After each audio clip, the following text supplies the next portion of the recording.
اس اندر بھی جا سکتی کرنا نہیں، مسئلے کی حقیقت نہ سمجھنا ہے.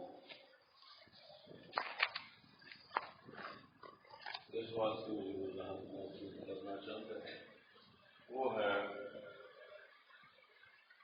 کہ کیا والا سر کے والا داڑھی کو کالا قلم لانا سیاہ تیزاب یہ لانا جائز ہے یا ناجائز ہے؟ جہاں لال ہوئے اس سے کسی نماز ہو سکتی نہیں ہو سکتی. اس متعلق میں اختصار والے اتنا گزارش کرنا مسئلہ اختلافی جو تحقیق شدہ بات یہ ہے کہ سیاہ تیزاب جائز مقصد کے لیے جائز ہے، ناجائز مقصد کے لیے ناجائز ہے. سبحان اللہ. یہ مطلق حرام نہیں آخیا جا سکتا. پھر یہ جملہ دوہرا دینا، مقصد جائز ہے تو لانا جائز ہے، مقصد ناجائز ہے تو لانا ناجائز ہے. کی ذات ہی یہ بھی حرمت ہے، کی ذات ہی یہ ہے. کسی ناجائز امر کی وجہ نہ یہ حرام جا ہوتا ہے. اس سلسلے کے اندر اگر ایسا آدمی یہ بالکل مطلق حرام ہے تو سانو بہت سارے صحابہ کرام، تابعین، ائمہ مجتہدین، اولیاء کرام، بڑے بڑے صوفیاء کرام، انہوں لوگوں حرام کا مرتکب یا جہنمی آخنا پینا اور اصول بنایا علماء نے، امام اہل سنت تک سب نے لکھا المنکر والمجمع علیہ. بدی وہی ہوتی ہے جس پر تمام فقہاء کا اتفاق.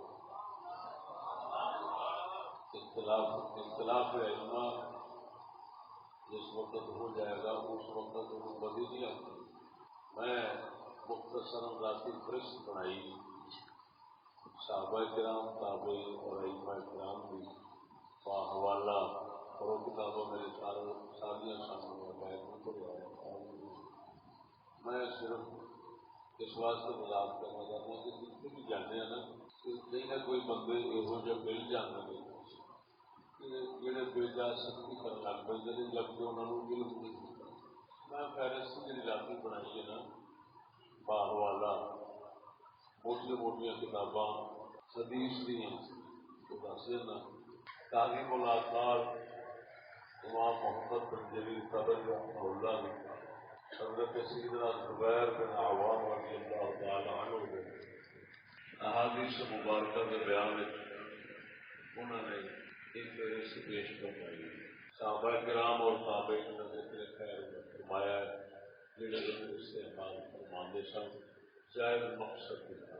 تعلیم الاثار اس تو پہلا امام بخاری کے شیخ امام بخاری رحمہ اللہ کے استاد امام ابن ابی شیبہ ابو بکر ابن ابی شیبہ انہوں کی کتاب المصنف ابن ابی شیبہ اس کے اندر پورا باب ہے، اس کے اندر بھی سند نال مذکور ہے، اسناد نال مذکور ہے.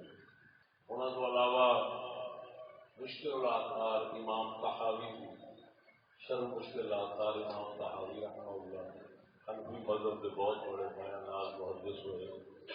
شرح مشکل الاثار کے اندر اس مسئلے کو آپ نے پوری وضاحت نال بیان کرنا ہے. تاج المعاد ابن قیم جوزیہ کی انہیں تابعین تبع تابعین ائمہ مجتہدین انہوں کا ذکر کر فرمایا. اور میں صحابہ کرام کا نام لینا. حضرت سیدنا عثمان غنی رضی اللہ تعالیٰ عنہ سیاست کتاب استعمال فرماتے سن. حضرت سیدنا عبداللہ بن جعفر طیار امام جعفر طیار صحابی سن مولا علی کے بھائی سن، انہوں نے بیٹے حضرت عبداللہ بن جعفر بن جعفر طیار آپ کی استعمال فرماتے سن۔ حضرت سیدنا سعد بن ابی وقاص رضی اللہ تعالیٰ عنہ صحابی نے جلیل القدر عاشرہ المبشرہ بن وہ بھی استعمال فرماتے سن۔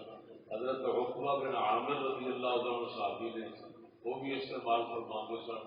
مغیرہ بن شعبہ صحابی نے وہ بھی استعمال فرماتے سن۔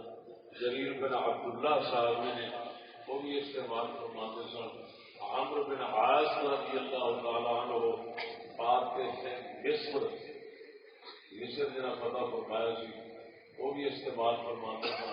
امام حسن اور امام حسین رضی اللہ تعالیٰ عنہ انہوں تو بھی صحیح سند نال ثابت ہے آپ بھی استعمال فرماتے سن۔ حسن حسین بات بلکہ عجیب گل یہ کہ صحیح سند نال بالکل سند کے واسطے میں چیلنج کر رہا صحیح سند نال مصنف ابن ابی شیبہ کے اندر موجود ہے۔ حضرت سیدنا امام جعفر صادق یا امام محمد باقر انہوں والد گرامی کو پوچھا گیا کہ حضور صاحب کی ذات کے بارے کی ہے، آپ نے فرمایا یہ اہل بیت کا خلاف ہے۔ حضرت عروہ بن زبیر رضی اللہ تعالیٰ عنہ یہ بھی ساتھی ہے۔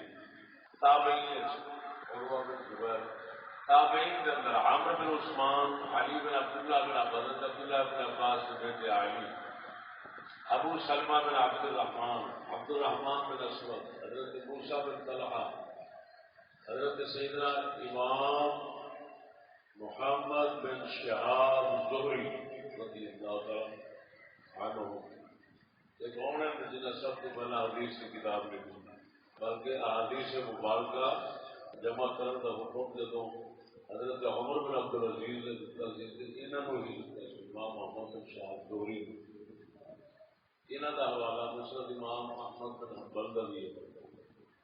آپ فرماتے سن جہاں بہتا کالا ہے انہوں نے بہتا نشان اسماعیل بن معدی کرم امام محمد بن سیرین ایسے ایک اور کا ذکر انہوں نے کیا محمد بن سیرین جان لو جنہوں نے خوابہ کی تعبیر کی کتاب چھپی گزارش خوابہ کی تعبیر امام محمد بن سیرین جلیل القدر تابعین نے صحابہ کرام نے انہوں نے پوچھا گیا مصنف ابن ابی شیبہ کے اندر کہ حضرت کوئی حرج ہے فرمایا کوئی حرج نہیں۔